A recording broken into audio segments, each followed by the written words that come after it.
नमस्कार दोस्तों, हमारे मुख्य न्यायाधीश chief justice of India justice Gavai पर जूता फेंकने की घटना ने पूरे देश को झकझोर के रख दिया है।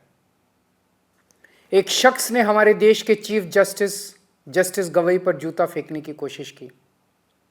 इसके बाद सोशल मीडिया पे जस्टिस गवई को मारने, पीटने और न जाने किस किस तरह की हिंसा करने की ढेरों धमकियां दी जाने लगी।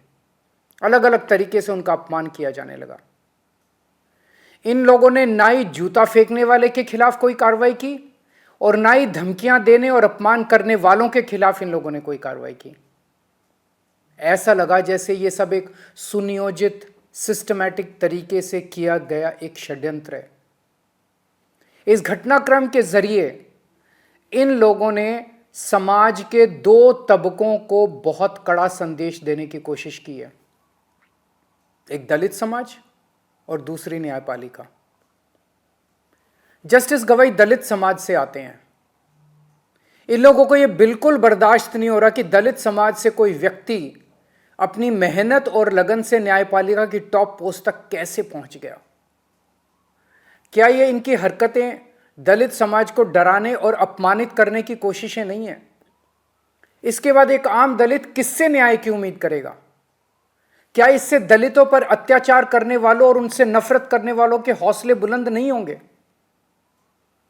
इस पूरे घटनाक्रम से देश की न्यायपालिका को क्या संदेश गया है कि अगर देश के मुख्य न्यायाधीश पे हमला करने वालों पर कोई एक्शन नहीं हुआ तो दूसरे जजों को कौन बचाएगा? फिर इस घटना के बाद कोई भी जज न्याय के हक में और इन लोगों के खिलाफ ऑर्डर करने से घबराएगा। उसे लगेगा इसी तरह उस पर भी हमला हो सकता है और हमलावर का कुछ नहीं होगा। उसे लगेगा उसके और उसके परिवार को सोशल मीडिया पे धमकियों और अपमान का सामना करना पड़ सकता है और जज को बचाने वाला कोई नहीं होगा।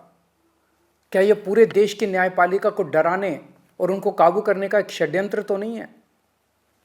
जूता फेंकने वालों को और चीफ जस्टिस को धमकियां देने और उनका अपमान करने वालों को ऐसी सख्त सजा दी जाए कि भविष्य में कोई न्यायपालिका के खिलाफ खिलवाड़ करने की हिम्मत ना कर सके। चुनाव आयोग, मीडिया और विपक्ष के बाद अब ये न्यायपालिका की आवाज को दबा के पूरे लोकतंत्र को खत्म करना चाहते हैं। न्यायपालिका की स्वतंत्रता हमारे देश के अस्तित्व के लिए अहम है। न्यायपालिका का यह अपमान देश के संविधान का अपमान है, बाबा साहेब का अपमान है। यदि आप सच्चे देशभक्त हैं तो आप चुप नहीं रह सकते। बोलिए, उठिए और न्याय की रक्षा के लिए आवाज उठाइए। मेरी तरह आपका भी खून जरूर खोल रहा होगा। जय हिंद।